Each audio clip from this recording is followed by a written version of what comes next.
ఇవి తీరం తీరం మనుషులను కూడా తింటే చిన్న చిన్న పిల్లల్ని మేకల్ని దేనికి తేలేవాను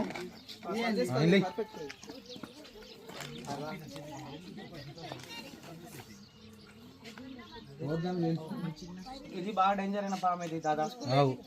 బాగా విషయం ఉంటది 0.3 సెకండ్ల కరుస్తుంది దీని కూరలు మాత్రం 1/2 ఇంచ్ పైన ఉంటాయి దాన్ని ఒకసారి చూడండి ఎట్టిపోతుంది